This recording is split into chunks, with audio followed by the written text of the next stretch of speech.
Boa noite, gente. Hoje estamos aqui com o Mário Arregui. O Mário, ele é artista plástico, fotógrafo e professor universitário. Ele cria ilustrações para capas de revistas literárias e acadêmicas, livros de poesias e de ensaio, projetos gráficos para CDs e editoriais. Ele expõe seu trabalho em mostras individuais e coletivas desde os anos 80. Ele é mestre em artes visuais pela UFMG, em 2005, com graduações em Belas Artes, desenho pela UFMG em 1985, comunicação social, jornalismo pela FAFI, BH, em 1981. Como artista plástico e professor, pesquisa nos últimos anos a colagem como linguagem gráfica, ilustração, e como linguagem plástica experimental e autoral. Para isso, desenvolve oficinas artesanais de pesquisa e criação. Boa noite, gente. Boa noite, Mário, Naís. Boa noite, Naís. Boa noite, Camila, Vânia, amigas que estão por aí tentando conectar. E aí, vamos começar a conversa aqui. Conta para a gente um pouquinho da sua trajetória, Mário. Como que você começou dentro das artes visuais, como artista plástico? A vida, né? Ô, gente, pois obrigado por me chamarem, né? Eu e Camila nos encontramos aqui no bairro Santa Teresa já tem uns anos.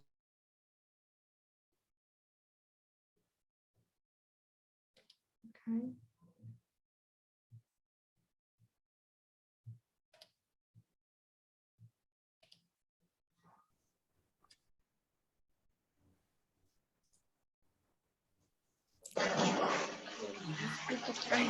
A internet com a chuva tá difícil. A chuvinha começou, mas não foi para frente. Mas aí você estava falando sobre o... Continuemos? Aí a gente tem se encontrado na rua, né, de Santa Teresa. E aí Camila me falou do grupo que tem o WhatsApp, que a gente deve se comunicar mais. E a vontade de dar criar umas oficinas e encontrar alunos, né? Porque eu sou professor, eu sou artista plástico, mas desde que eu formei na Belas Artes, que os professores me chamaram para dar aula. Então, eu já tô assim, aposentando como professor de tanto tempo. Eu fui somar mais de 30 anos que eu tenho sala de aula e tal, apesar de não ter ficado funcionário de nenhuma universidade ou nenhuma instituição fixa, mas eu passei por várias, foi até interessante, porque combina mais com o trabalho de arte, se ficar mais independente. Mas dei aula há muitos anos, em vários lugares. Na UFMG, o que foi mais curioso foi um curso de estilismo que eles criaram lá no final dos anos 80, e eu dava aula de desenho à noite para extensão. Aí eles me chamaram para dar umas aulas para o curso de moda. Aí eu, assim, muito inexperiente, falei, olha, eu sei desenhar. E sei desenhar figura humana, que é o meu... Sou craque nisso, por isso que eu estou aqui nessa aula. Legal. E depois dei uns anos de aula lá nessa época, e depois, 20 anos depois, esse pessoal eram estilistas das lojas de Belo Horizonte, que tinham assim, um grupo enorme, mais de 25 pessoas que cuidavam da moda em BH e estavam fazendo esse curso, precisavam de uma graduação, uma especialização. Aí eles procuraram a FUMEC e criaram o curso de moda lá. Isso tem uns 20 anos atrás. E começaram, e me ligaram, falaram, professor, você ainda dá aquelas aulas daquela época, dos anos 80, aquelas aulas de desenho e tal? Eu falei, nossa, que legal, tal. Claro que sim. Então, aí eu fiquei mais umas décadas na FUMEC, né? Nos últimos anos, agora, eu saí de lá e fiquei uns anos na Belas Artes de novo, tinha feito mestrado na Belas Artes nos anos 2005, mais ou menos, e agora eu peguei umas turmas lá, em substituição e tal, e gostei muito. Quer dizer, eu parei de dar aula, mas eu estou num pique que nos últimos 4 anos, eu saí montando várias oficinas, e montei essa oficina na Amadoria, montei oficina no IBMEC, levei lá para uns amigos, né, que eram de coordenadores de curso, na área de design, de arte, de arquitetura, né? Na FUMEC, eu estava nos últimos anos dando aulas de arte, plástica, na arquitetura. Oi, oi, alô? Tem uma interferência aí? É o áudio da Rosângela. Pode Áudio continuar. desligou. Não, pode continuar. Então, eu estava assim, eu ainda estou, agora estou sem turma, né? Eu estava com umas alunas no ateliê, há 2 anos atrás, aí a pandemia se aproximou, a gente, lógico, parou, e eu estou ficando mais, lógico, com o meu trabalho, né? Que é interessante a concentração, assim. E uma pergunta. Pode falar. Essa questão nossa, desse título curioso, né, que eu estou chamando de um drink no inferno, mas um drink no inferno é mais cabuloso do que esse nosso intercâmbio, né? Eu até procurei o filme de novo, né? O Drink no Inferno é produção do Tarantino. Tarantino, E aquela maluquice. Aí está tendo uma série na Netflix do Drink no Inferno. E a série é muito punk mesmo, mas eu não me ligo muito em série porque senta muita gente no sofá, né? Você fica muito mais tempo. A série te vicia. E eu não gosto não desse vício, de sentar ali e ficar. Mas o Drink no Inferno é muito curioso. Então, o que eu acho que a gente também comenta na palavra intercâmbio no inferno é um pressuposto que Camila e Naísa então estão falando, de que nós, na pandemia, vivemos um inferno. É por aí? É por aí. Também, né? E a situação política, né? Principalmente, assim, além da pandemia que o mundo todo está vivendo, né? Mas a situação política, a negligência com a saúde da população, aí tá um climinha de inferno, né? Tá. Foi bom eu ter tocado nessa... defina para mim o inferno, né? Defina para mim o inferno. Porque são muitos os infernos, né? Eu penso... Eu tenho falado com meus amigos, né? Por exemplo, os artistas da nossa geração. Eu estava ontem com o Paulo Fatal, que é aquarelista, publicitário, ilustrador. O cara tem uma leitura poética da vida, das coisas. Ele está assim, ele tá totalmente perplexo, ele está abismado, sabe, Vânia? Ele está abismado, fala assim, meu Deus, por que o mundo estragou? Como que a beleza se desfaz? A meleca, ela é pegajosa, e a beleza que tinha nas coisas está muito difícil da gente lidar, porque ela desapareceu. As pessoas não têm mais condição de desfrutar, de compartilhar a beleza, a poesia, as coisas que eram outros pressupostos de um tempo mais romântico ou da nossa juventude, talvez, né? Então, às vezes eu fico meio preocupado com a juventude de hoje. Falo, meu Deus, como é que esse povo faz isso? Né? O pessoal está meio surtado, assim, tem muita gente tomando remédio, essas coisas, né? O grau de adoecimento. Os adoecimentos que não são de médico, são adoecimentos desse psiquismo, da subjetividade, né? A subjetividade, como é que cada um organiza o mundo e tal. Então, o seu vizinho, os vizinhos são malucos, o trânsito é maluco. O legal é conhecer esses artistas novos que são cheios de abordagens ricas, generosas. Quem que é generoso hoje? Os artistas. Os artistas. Quem é generoso hoje? O resto é uma mesquinharia, é uma dificuldade, é um Deus nos acuda. Cada um quer agarrar uma parte de um mundo que está sendo destruído, né? De um mundo que já não há. Mas Mário, eu não estou por aí só falando disso, não. Eu só agora abordei, porque essa fala ela é angustiante, né? Mas para nós que vivemos umas coisas mais bonitas. Mas, enfim, a arte está aí e transforma, e modifica, e ela quebra essa grosseria, ela desfaz muita coisa, né? Ela é capaz de dar doçura, beleza, né? Então, é um trabalho nosso que tem a ver. Diga, Nair. Era você que ia falar? eu queria te perguntar sobre esse tema. Como que a gente já está quase 2 anos de pandemia, agora que está quase todo mundo vacinado.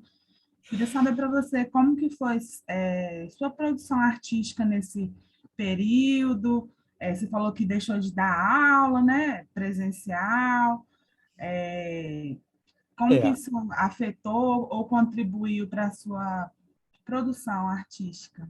Olha, eu experimentei uns estados que são novos. Primeiro, não trabalhar. Assim, não consegui pensar projeto. Estou vendo o Xande aqui, Alexandre Lopes, meu querido fotógrafo, que já fizemos tanta coisa junto. Não consegui projetar, por exemplo, uma exposição para o futuro. O que eu vou fazer daqui a 1 ano, 2 anos, assim que a pandemia acabar? Então, essa foi uma experiência, assim, eu encerrei,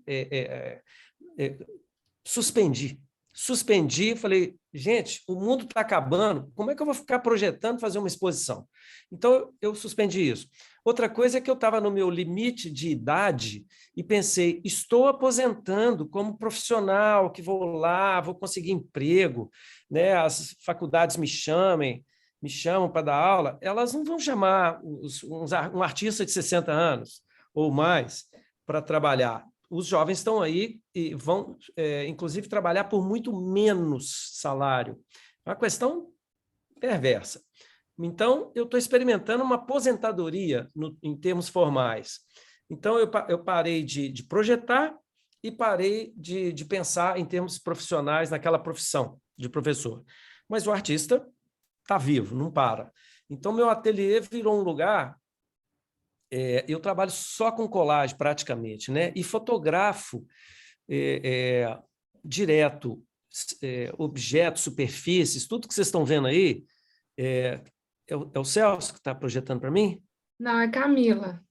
Camila, obrigado. Essas são fotos. Essas imagens que vocês estão vendo aí são fotos. Fotos da rua, fotos daquilo que está na minha frente, quer dizer, essa colher maravilhosa, antiga, lá do interior, na casa da minha sogra, de um metal amarelado em cima de um mármore antiquíssimo do casarão lá da família, da minha companheira. Então, eu tô com esse olhar da intimidade. Então, eu fiz uma série muito... Adoro, porque está um trabalho íntimo. E de uns anos para cá, eu passei a usar muito menos a Nikon e muito mais um iPhone com câmera que faz a foto, falei até para o Alexandre, a foto do iPhone, ela tem 1,5 m o arquivo.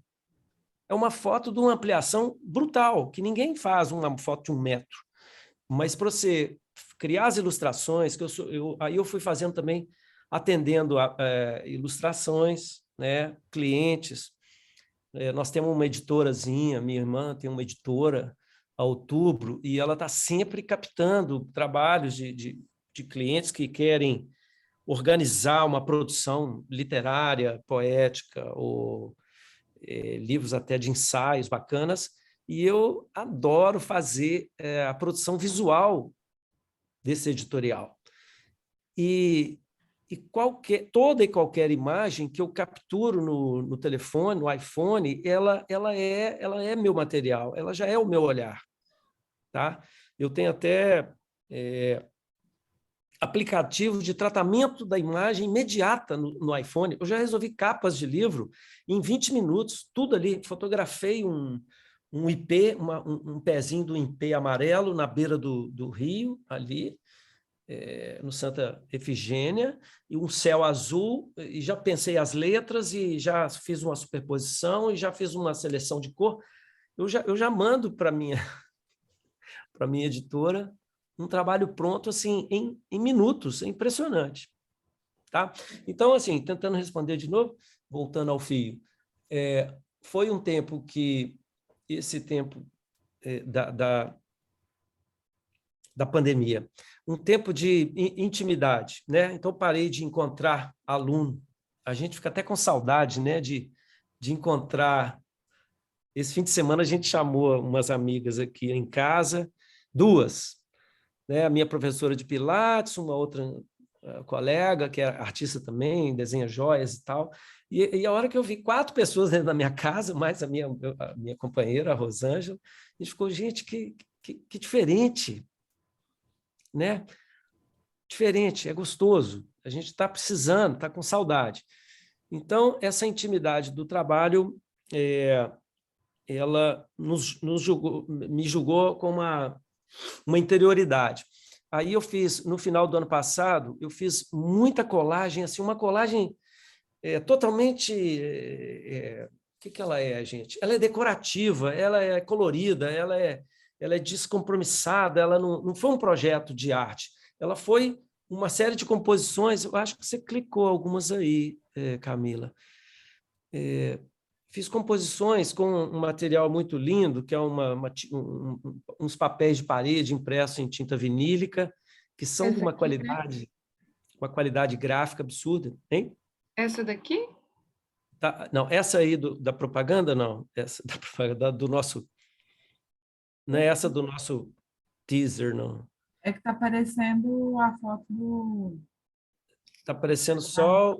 Está aparecendo só a chamada do nosso encontro, nosso intercâmbio.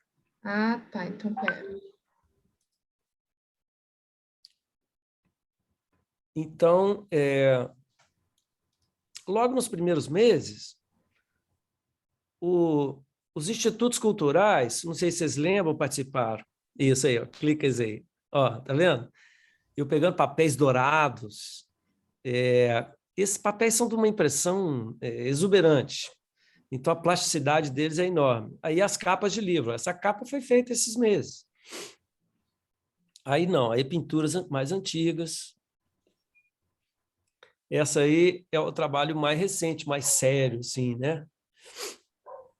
Não, mas assim está um pouco rápido, Camila. Ele está na... tem que parar em algum... Qual que você quer? Se você voltar lá nas fotografias, só para eu falar ainda desse negócio da pandemia. Volta lá, isso. Então só esses 4? Então não está, não. Isso é o olhar assim, imediato, essas fotografias. Não, aí já voltou a parte de pintura. Essas 5 fotos aí, pode deixar um pouquinho que a gente fale disso, né? A intimidade. Mas os institutos e as fundações, eles começaram a perceber que tinham que fazer alguns editais. Vocês chegaram a ver? O Itaú, o BDMG, algumas fundações, não sei se é da Vale ou do Museu de Minas e Metais, começaram a falar bolsas para artistas, ou inscreva seu trabalho, mande para nós algumas coisas. Alguns pediam até filme, até uma filmagem. Eu cheguei a fazer essa nossa uma live assim, gravar uma fala e tal. Mas aí uma delas eu fiz uma sequência para um concurso fotográfico um selfie, faça a sua selfie da pandemia. Então, eu fiz uma sequência assim, de 5, dentro de casa, com a luz que vem ali da minha varanda. Olha ali, ó, ali eu tenho uma varandinha, não sei se ela dá para ver. Não dá.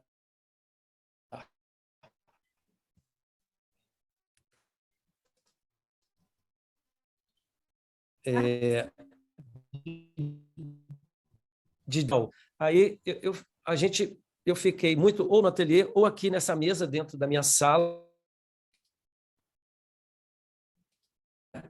porque os papéis eu não precisava ficar o tempo todo no ateliê.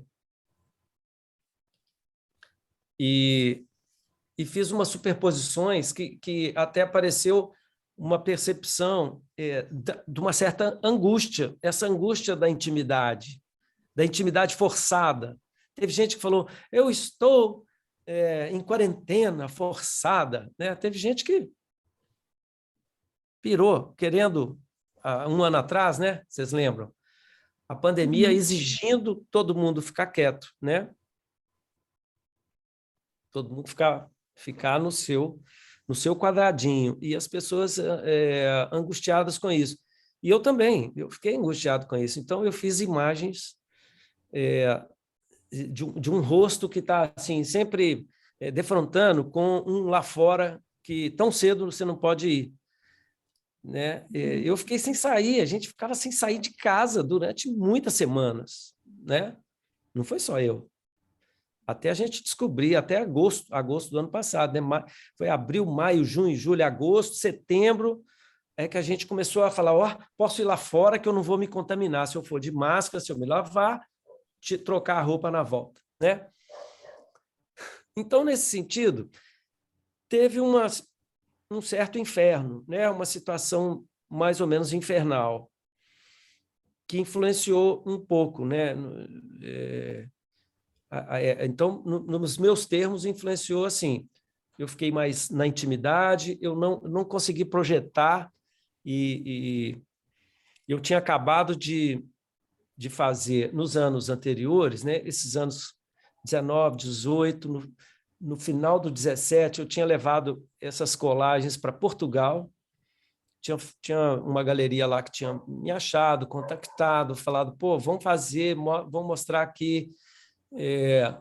Cheguei, aí fomos para lá, fiz uma mostra, achei que podia ser, mas que podia ser uma coisa de abrir talvez umas portas, mas as portas não se abriram, não.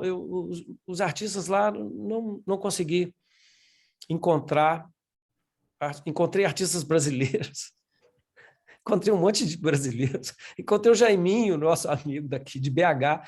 O Jaiminho, eu também estou numa galeria ali e tal, mas tá foda, não sei o quê. A gente, aí tinha as bienais de Portugal rolando, Bienal de Cerveira, Bienal, umas mostras internacionais, com alguma abertura internacional, mas eu sei que eu dei uma passeada em Portugal e Espanha, que eu adorei. Eu adorei demais, porque são lugares maravilhosos, antiquíssimos, e eu deixei o trabalho lá tentando ele se produzir, mas não foi tão bom assim, não. Mas, então... Ô, Mário, fala para a gente um pouquinho como que você tem uma produção de gravura, de colagem direcionada para capa de livro, né? Eu estava olhando aqui no seu site. Fala um pouquinho sobre essa vertente do seu trabalho para a gente. Eu sempre fui gráfico. Lá na Belas Artes, a gente desenhava,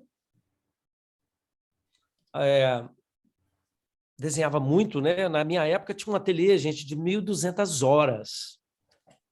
4 semestres de ateliê de 300 horas. Né? Então, era uma imersão de desenho absurda.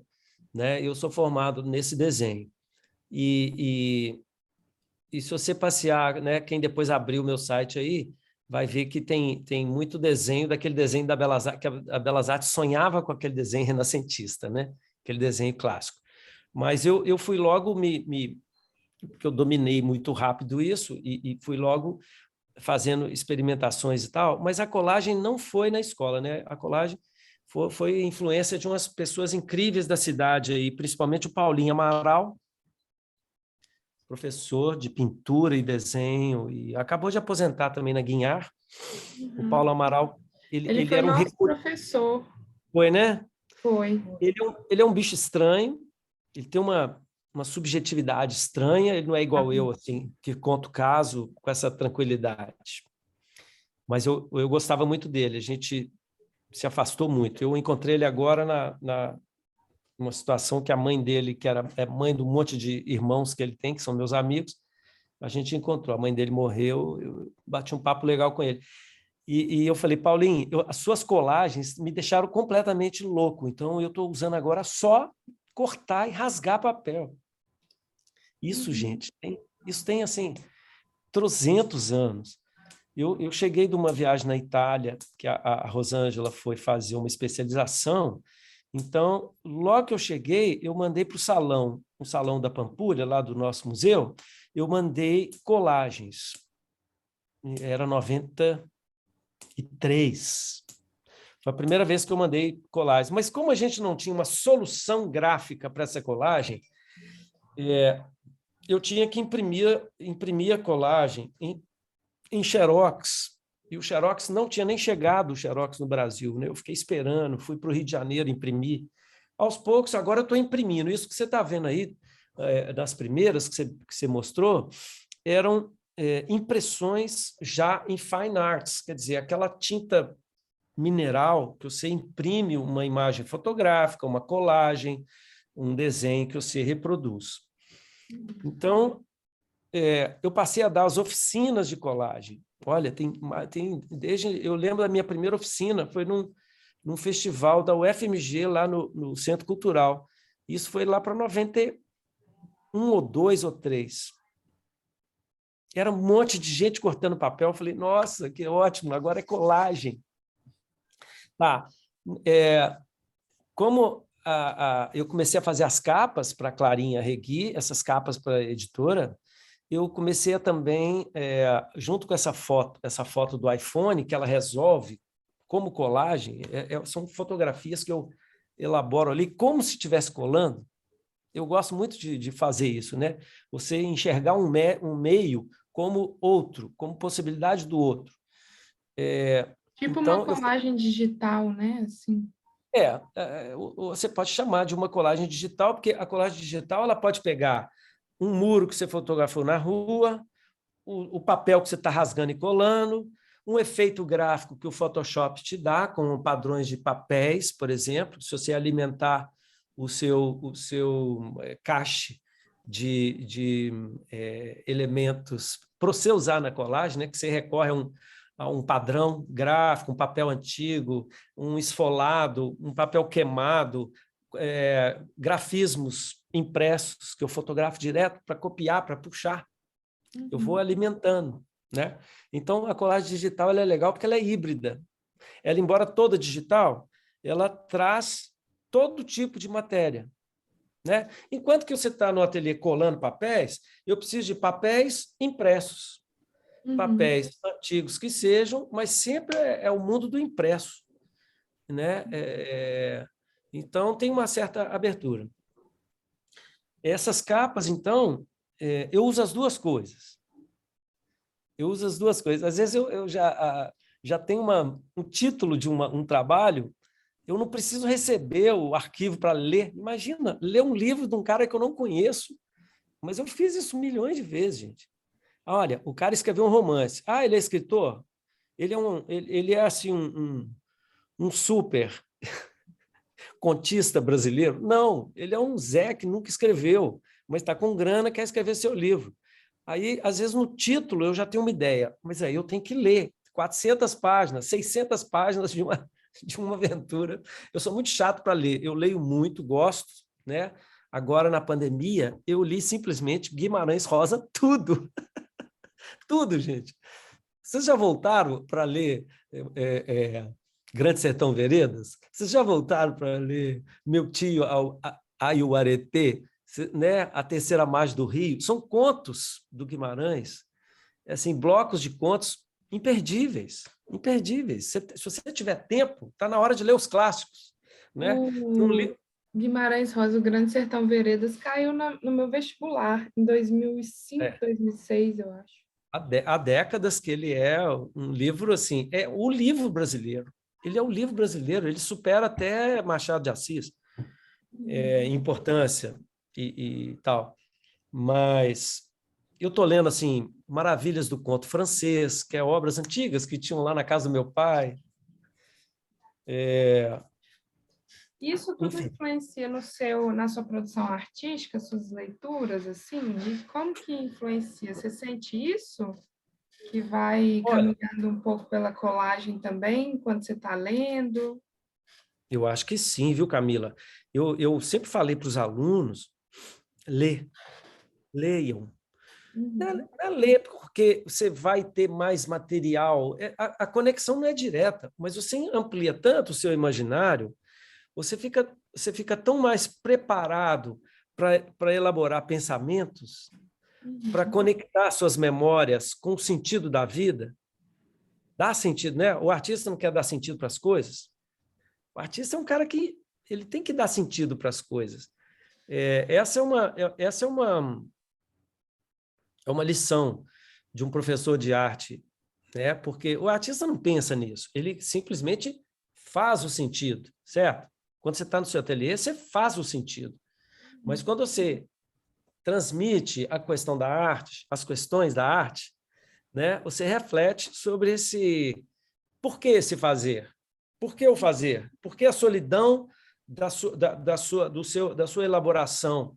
É para você trazer a sua impressão do mundo filtrada pela sua subjetividade, pela sua alma sofredora, pelo seu espírito espirituoso, seu espírito jocoso. Tem gente que faz graça com a arte, com uma beleza, né? Esses carimbos do Jaiminho que estão saindo aí no Facebook. Estou citando assim meus amigos, né, que eu lembro. O cara ele discorre sobre a vida, a tolice da vida, a beleza da vida. E então você tem que ter, quer dizer, por que eu leio, né? Eu gosto de ler e acho que todo artista tem que saber muito mais do que arte. Ele tem que, se ele tiver um pé na literatura, puxa, muito bom. Ele tem que conectar a experiência vital da literatura com a experiência da arte, que é uma experiência vital, né? Eu li o Crime e Castigo, é um livrinho pequenininho do Dostoiévski. Olha, aí você fala, gente, Dostoiévski, isso não é coisa de intelectual, de maluco? Não, o cara, em 1860, 70, ele escreve, ao mesmo tempo que os grandes romances franceses, famosos, os romancistas franceses, Balzac, Guy de Maupassant, né, os Miseráveis, do Victor Hugo, esse eu não li, mas, enfim, no século XIX, ele tinha um grande romance, que é igual a gente, artista, ir para o Rio de Janeiro, no Museu Nacional de Belas Artes, ver aqueles quadros históricos, né? Aqueles quadros acadêmicos do Museu Nacional de Belas Artes, ali no centro. Eu gosto de ir, eu acho que a gente tem que ir ver essa pintura. Ela era lambida, ela era marrom, ela não entendia de cor, ela entendia de narrativas. Ela não está ainda no moderno, ela não chegou nem no momento moderno, né? Aquela pintura clássica, acadêmica. Então, você lê um Dostoiévski, é uma escrita literária acadêmica, mas ele já tinha a alma humana, ele já tinha. Eu acho isso fabuloso. Ele já tinha a maldade humana, a dissimulação, a beleza, o amor, a sofreguidão de não ter de perder a sua, ou de lutar pelo seu amor, né? Tem uma mulher que ele ama e não consegue, né? O drama humano que é o mesmo de sempre, de ainda mais 150 anos atrás, o drama humano, né? Só não é o drama do homem moderno que esse nosso, que a gente falou no início. Mas eu acho, viu, Camila? Eu adoro. Quando eu fui fazer o mestrado, eu não falei, oba, agora eu preciso fazer o mestrado para eu dar aula e ganhar mais. Não, nunca pensei isso. Eu falei, eu vou para a Escola de Letras da UFMG me matricular na pós. Aí me matriculei na pós de literatura comparada, porque as professoras lá eram assim, Maria Esther Maciel, era a Branca, como é que ela chamava, gente? A Lúcia Castelo Branco, e outros legais, né? Jacinto, que eu não tive aula, mas fiquei amigo e tal. Eles ficavam assim, nossa, a Esther falava, oba, artistas estudando literatura, que legal. E eu falava, olha, você pediu trabalho escrito, 7 páginas. Eu não vou escrever, eu consigo, eu sou jornalista formado, vocês viram aí meu currículo. Eu formei em jornal e domino. Minha família toda é de escritores, jornalistas e professores, não artistas, mas professores. E então eu fiz. Oi, alô, alô? E agora apareceu. Chico. Calma. Pronto. Tem que fechar isso. Então, eu tenho facilidade com a escrita, com a leitura e com a língua, com a escrita, mas o ato de entrar para a arte foi fazer uma escolha para a imagem. Né? Você deixar, vamos dizer, a interpretação do mundo pela escrita em favor da interpretação do mundo pela abordagem sensorial, né? Sensorial, da estética grega. Não? Então, eu lembrava que eu era menino, eu gostava de colorir com o lápis vermelho e o amarelo. Eu ficava impactado com as cores. E com 13 anos, eu pedi meu pai uma câmera de fotografia para eu registrar a memória dos momentos. Eu falava, cara, nunca mais vai voltar isso, pai, deixa eu fotografar. Então, eu estava dando sentido para uma questão através da imagem. Acho isso bacana. Então, quando eu fui para o mestrado, eu entrei na Letras para atualizar, assim, para ler os clássicos. O Ítalo Calvino, né, o italiano, não o Calvino de 400 anos atrás. O Ítalo Calvino italiano, que morreu nos anos 90, ele escreve um livro que eu lia os capítulos para os alunos, chama Por que Ler os Clássicos? Já viram? Por que ler os clássicos? É um texto, um ensaio de um professor, que é ele dava aula, ele né, fazia literatura, escreveu cada livro muito legal, As Cidades Invisíveis, que é coisa mais poética, né? Cidades Invisíveis. Ô, Mário, o Ítalo, ele é chamado de italiano, morou na Itália, mas ele tem a curiosidade que ele nasceu em Cuba, né? Cubano, exato. Ele era nascido em Cuba. Eu não sei em que isso influenciou, mas bacana, né? O Hemingway também foi escrever em Cuba, né? Nos anos 50, ele tinha até uma casa lá antes da Revolução e tal. Mas eu fui ler na Letras, o que eu peguei na Letras foi Borges. Artista plástico tem que ler Jorge Luiz Borges. Eu adoro, eu estou com um livro, estou lendo os contos dele aqui. É a maluquice tão inteligente, tão poética, que o surrealismo do André Breton, dos anos 20, 30, não era tanto. E o Borges bebeu dessa cultura europeia, né? Do início do século, claro. Ele começa a escrever nos anos 40, começa a ganhar prêmio nos anos 50. Então, Jorge Luiz Borges, o Livro de Areia, o Aleph, são livros de contos imperdíveis. Eu passo para aluno, no primeiro dia de aula de arte, eu falo, vamos ler poesia, botar a poesia na beira da cama, para você dormir impregnado de uma coisa que faz bem, e não você ficar com o celular impregnando da confusão do mundo.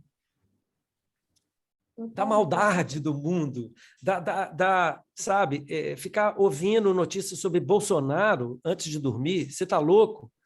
Não, você tem que ler um puta de um livro delicioso, que te impregna, que ele atravessa o seu sonho e você acorda falando, pô, não é possível, eu sonhei com um personagem, o cara nem existe. Né? Uma situação, porque ela entra no nosso imaginário. É onde o artista plástico elabora, é através do imaginário. Essa palavra define o imaginário. Essa palavra imaginário é assim, é um campo onde são gravados como uma superfície de cera, onde são impressas as suas sensações do mundo. E essas sensações, elas não são a imagem do mundo, elas são várias coisas do mundo. Tá? O imaginário ele é sensorial, ele é sonoro, ele é olfativo. Quem não tem memórias da mata, eu fui no mar quando eu era menino, e o cheiro da maresia, o meu primeiro cheiro de mar foi em Copacabana, eu tinha 2 anos, eu não lembro mais nada, mas aquele cheiro da praia, depois que eu voltei, eu comecei a voltar para a praia, depois de crescer, eu falei, cara, como que a memória olfativa ela está no meu imaginário? Tá. Então, a leitura, o encontro, lá na Letras tinha uma coisa poética que era assim, o terrível encontro com o diverso. O encontro com o diverso é aquilo que é diferente de nós, né? É tão bacana. Eu fui assistir a entrevista, o intercâmbio com a Jamila. A Jamila é o diverso. Eu não consegui ver o que ela é. Ela não é. Ela se desfez aos nossos olhos. É muito chique isso, é muito forte. É muita subjetividade contemporânea. Né? A pessoa ela é e pode não ser. Quem dera eu ser invisível. Né? Eu só consigo elaborar isso pelo campo do imaginário e do poético. Mas esses jovens, viu, Vânia, quem mais está ouvindo aí, que eu não sei todo mundo, esses jovens artistas, eles são surpreendentes por isso. Eles elaboram as questões no corpo. No corpo. E o mundo, e a nossa arte contemporânea, que a gente sabe, ela sai do mundo moderno, da análise da vida moderna, ela entra na arte-vida do grupo Fluxus, lá em 1957, e a arte-vida, o artista ele não faz uma coisa, o artista entra nas coisas e interfere nelas e atrapalha. Né? Eu tinha nessa hora da fala, eu ia projetar aí para vocês, não consegui compartilhar a tela, eu ia pôr uma foto do John Cage com o grupo Fluxus, numa cena. Não tá no meu. Mas pode ver, assim, eles fizeram uma sessão, o Grupo Fluxo fez uma sessão daquele tanto de artistas, todos de terno e gravata, porque era assim, em 1957, uma exposição, e tinha uma que chamava Jesus Feminina, e tinha uma mulher nua, andando no meio deles. Era apenas uma performance, uma ação artística, é tão contemporâneo, né? A Jesus Feminina. Eles falam assim, por que vocês acham que Jesus era homem? Jesus pode ter sido uma mulher. Olha que questão de gênero tão brutal. Aí, é claro que tinha aqueles homens no mundo masculino, no mundo, infelizmente, ainda era uma época muito mais machista, então ficava uma mulher mais linda de uma mulher nua andando no meio da vernissagem. A segunda parte chamava Interferência. Essa aí, tá lendo o título ali? Manzoni, tem um monte de... Eram vários. Youth Walk, de John Cage, em Tóquio. Parece que é Yoko Ono aqui, né? A Yoko era muito jovem. E aí tem um deles que chama... O Piano Preparado, por exemplo, do John Cage. O Piano Preparado. Ele abre um piano e vai enfiando naquelas cordas moedas, páginas, garfo. Então ele desconstrói o piano, a ideia nossa de piano, né? O que já é super contemporâneo. Ele tem aquele 3 minutos e 22 segundos, que é uma peça de piano que ele fica em silêncio, 3 minutos e 22. Por quê? Porque a música é feita de som e intervalos. Som, silêncio, né? Notas, intervalos, né? Aí ele trabalha intervalo, pega um intervalo e deu aquela exacerbada, né? Já é a arte conceitual. Sim, é uma arte conceitual 10 anos antes do Kosuth, né? 10 não sei, mas nos últimos anos, antes do Joseph Kosuth fazer aquela sagrada obra conceitual da cadeira, com a foto da cadeira e a definição da cadeira, que perdeu totalmente o sensorial em favor de uma ideia, né? Em favor dos mecanismos. Do conceito, né? Hein? Em favor dos conceitos, né? Dos conceitos, de ideias. E eu penso hoje que os artistas, eles estão... o material de trabalho deles não é mais esse que eu gosto muito, que são as cores, que são matérias, que são a implicação da imagem na vida e no imaginário, né? Eu faço criação de imagens, mas os artistas hoje não, eles fazem o que o Grupo Fluxo propôs, que é colocar o corpo na obra, o corpo obra, né? A ação obra, a obra é o que vai ser feito ali, e muito antes de fazer, o artista já é em si uma perturbação da nossa compreensão corrente, da nossa compreensão normal, né? Isso é bacana demais, né? Muito bom. Ô, gente, Mário, a gente está caminhando para o final. Eu vou abrir para as perguntas. Quem quiser Alguém falar alguma coisa, pode falar, tá? Pode falar um pouquinho sobre a conversa ou perguntar. Fiquem à vontade. Vânia, a sua imagem está parada há muito tempo, né? Se é assim, é ela que faz por querer ou a internet não ajudou? É uma fotografia. Tem hora que... Tem gente que põe uma foto só, né?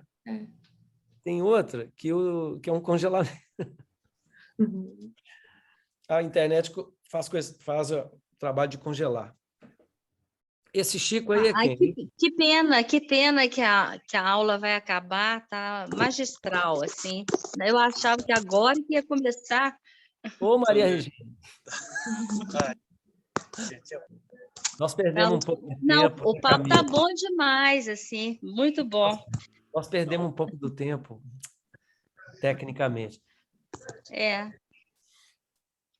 Ô, Mário, você falou da importância do desenho, do ateliê de desenho, Quem mas tá falando? eu vejo né? Os meninos, né? Oi, fecha aí O Alexandre abriu o áudio. Estão falando de mim aqui. Então mesmo, velho. Tem boi na língua. Alexandre, fechou. Como é que é, Anaísa? Você falou do desenho, da importância do ateliê e tudo, mas eu vejo muito da pintura, da linguagem da pintura no seu trabalho, sabe? Como que é a sua relação com a pintura hoje, assim?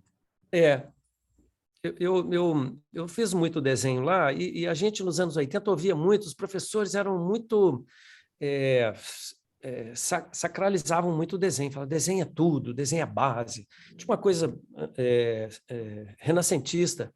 E eles passaram para a gente a ponto deles mudarem o currículo da escola, né? O Nemer controlava, assim, coordenava um ateliê longo, a Sandra Bianchi, outros professores, esse que dava 1.200 horas de desenho.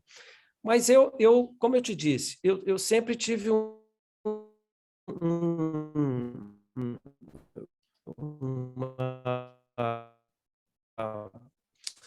eu fui atraído igual, e mesmo pelo apelo histriônico, a minha família fazia teatro, então você vê que eu fico doido para fazer.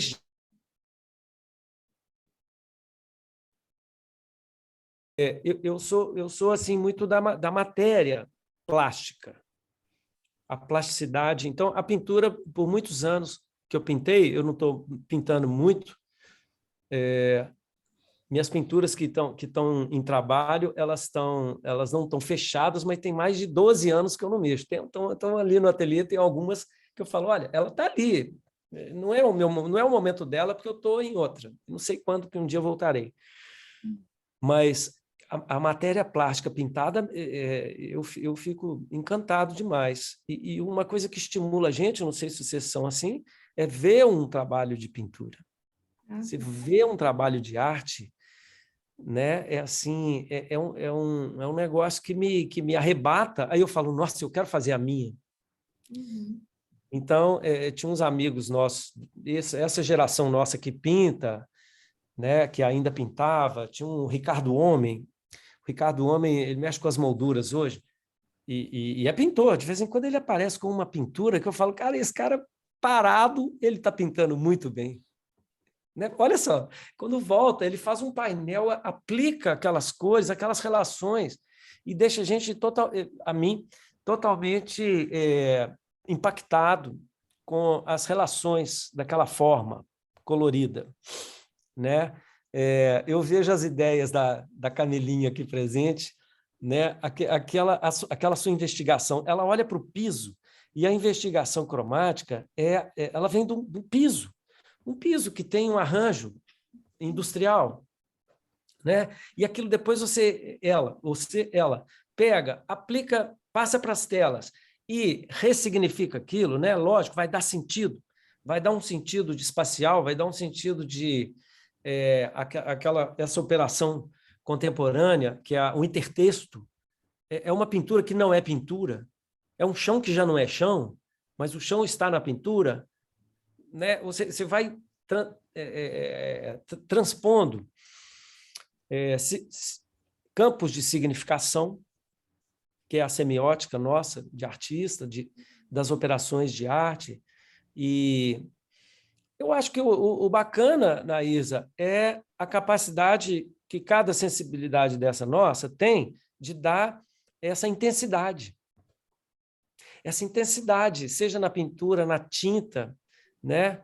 Então, o desenho também é demais. Tem gente que faz um desenho que você fala que eu não acredito, eu achei que já estava tudo desenhado. Não, a desenhação ela é infinita, né?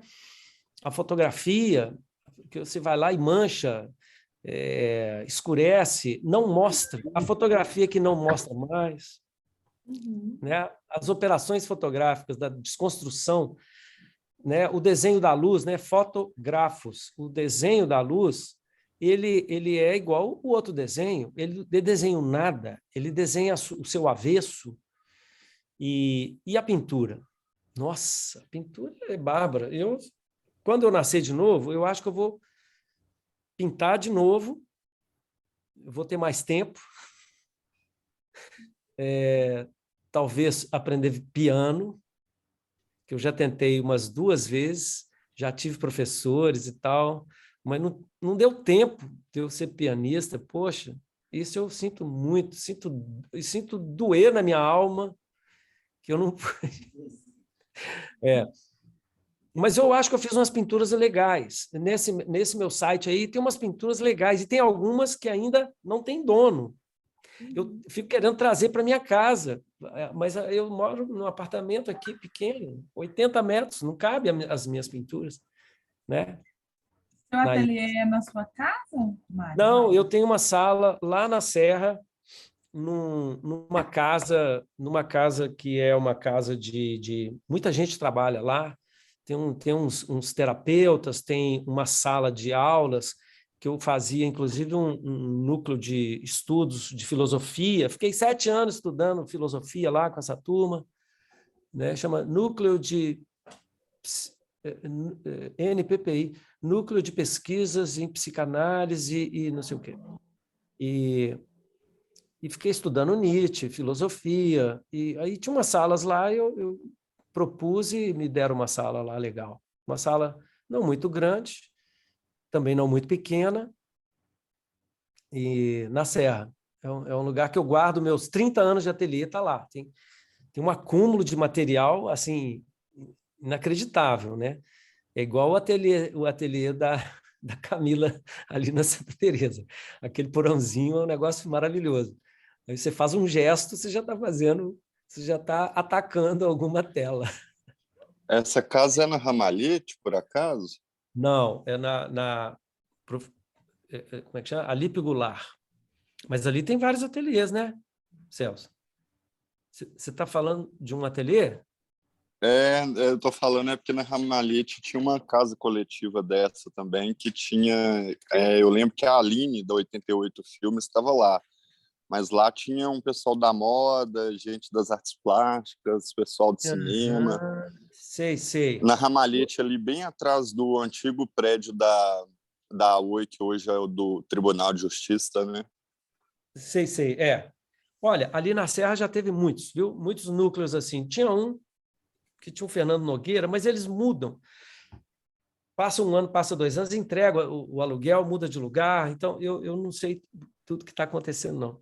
Mas esse meu não tem outros artistas, fica só eu lá. E eu sinto falta, viu? Porque eu já tive vários ateliês que a gente trabalhava 5 pessoas, 6. Ali na Rio Doce, há uns 5 anos atrás, tinha muita gente. O Rafa Bianchi, tinha a Vivi Brassini, tinha pintores da Guinhar, um monte de gente. E nos anos 90, nós tivemos o Ateliê Santa Bárbara, eu, Jaiminho Reis e o Venuto, professor Marcos Venuto. A gente produziu muita coisa legal lá. Massa demais. Ô, gente, a gente está Chegou a hora? chegando no final, já está dando 1 hora de conversa, e aí eu queria agradecer ao Mário por ter aceito o convite e todo mundo que participou aqui. E se alguém quiser falar mais alguma coisa, vamos finalizar. Acho que dá para falar. Fale agora ou se cale para sempre. Uns 5 minutinhos, quem quiser. Obrigada, Mário. Passou muito rápido, foi ótimo. Passou. Na próxima, a gente vai tentar já chegar com esses problemas dominados, né? Que aí a gente fala, talvez mergulhe um pouco mais em coisas que eu queria ter falado, mas tudo que se fala está valendo, não tem perda. Uhum. Parabéns, Mário. Fazer uma perguntinha rápida, porque senão eu vou ficar muito curiosa. Alô, Camila. Oi, Alô, Camila. Oi, Chico. Parabéns, Mário, e parabéns, Camila, pela belíssima conversa. Foi uma delícia. Obrigado, Chico Amaral. É o Chico Amaral? É o Chico Amaral, pela voz aqui. Pai do Tomás. Sou fã dos dois. Pai do Tomás. O pai do Tomás. É esse mesmo. Foi ótimo te escutar. Muito obrigada, os meninos. Valeu, Vânia. Mário. E, Mário, eu queria saber se você nunca foi para performance. Você já se interessou pela performance? Porque quando você falou do teatro, eu falei, será que ele já tentou alguma coisa?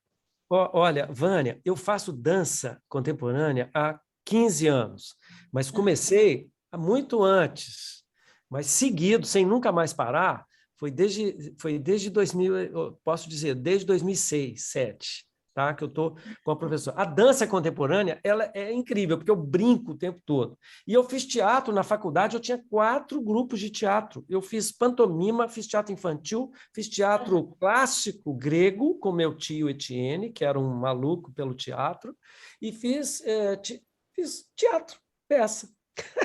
Peças comuns. Então, talvez a performance seja... Eu fico vendo o Marco Paulo, o Rola, e eu fico vendo como é que as coisas podem ser. Se eu vou fazer uma ação performática de arte contemporânea, ela não pode ser nem dramática como o teatro, e ela não há de ser nem só física ou arte do movimento como a dança. Então, eu estou ao redor dessas duas coisas, né? Essas duas coisas, elas estão ao redor de uma possibilidade de performar. O que eu performaria? Eu faria intensidades, emoções, drama, entende? Eu estou ainda nas outras, né, assim, no drama do teatro e no movimento da dança, né? São outras chaves. Eu estou em outras chaves. Eu teria que entrar numa experiência dessa do MIP, do Marco Paulo Rola, né? Seria então, muito bacana. Vamos uma hora? Vamos. Eu adoro esse modo nosso que a gente usava na nossa juventude. A gente era assim, gente, vamos fazer isso? Hoje, cada um é muito sozinho, né? Mas cada um fala, eu estou fazendo isso, eu quero isso. A gente juntar e falar, vamos fazer um núcleo disso, tentar isso, tentar aquilo. Legal. Quem sabe? Quem sabe, né? Ô, gente, então vamos finalizar aqui. Então, Obrigada beleza. pela presença de todos. A conversa está ótima, mas deixa a gente ficar a noite inteira, né? Então isso. Umas 2h30 dá.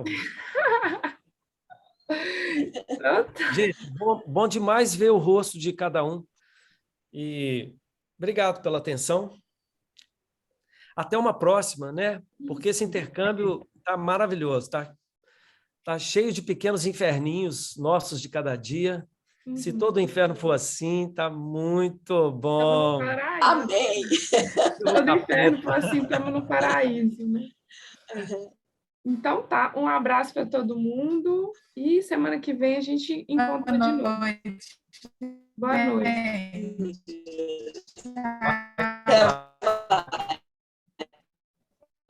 Obrigado, Camila. Obrigado, Naísa. Tchau, todo mundo. Tchau.